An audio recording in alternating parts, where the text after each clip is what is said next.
நாம் காணும் இந்த காட்சிகள் பயங்கரவாதிகள் நடமாடுவதுதான்.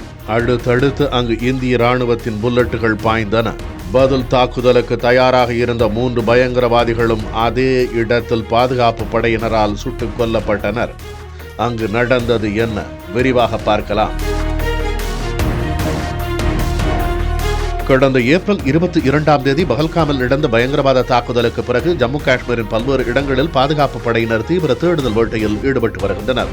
அந்த வகையில் நேற்று ஜம்மு காஷ்மீரின் ஷோபியான் மாவட்டத்தில் உள்ள கில்லர் வனப்பகுதியில் பயங்கரவாதிகள் பதுங்கி இருப்பதாக உளவுத்துறை ரகசிய தகவல் கொடுத்துள்ளது. தகவலின் பேரில் அங்கு விரைந்து சென்ற இந்திய ராணுவம் 3 பயங்கரவாதிகளை சுட்டுக் கொண்டது. அவர்களிடமிருந்து துப்பாக்கிகள், வெடிமருந்துகள் என அனைத்தும் பறிமுதல் செய்யப்பட்டன.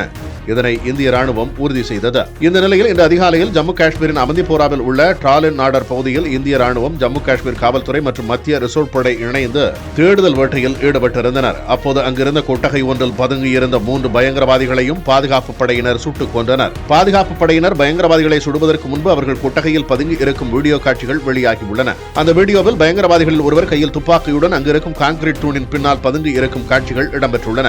அதேபோல மற்ற பயங்கரவாதிகள் உடைந்த கொட்டகைக்குள் பதுங்கி இருக்கும் காட்சிகளும் பதிவாகியுள்ளன. கடந்த 48 மணி நேரத்தில் காஷ்மீரில் நடந்த 2வது தாக்குதல் என்பது குறிப்பிடத்தக்கது. தொடர்ந்து அந்த பகுதிகளில் இந்திய பாதுகாப்பு படையினர் தீவிர தேடுதல் வேட்டையில் ஈடுபட்டு வருகின்றனர். இதுகுறித்து இந்திய ராணுவம் அதிகாரப்பூர்வமாக வெளியிட்டுள்ள பதிவில், அவந்திபோராவில் நடந்த பாதுகாப்பு படையின் கூட்டு நடவடிக்கையில் 3 பயங்கரவாதிகள் கொல்லப்பட்டனர். பயங்கரவாதிகளின் அடையாளம் கண்டறியப்பட்டு வருகிறது என குறிப்பிடப்பட்டுள்ளது.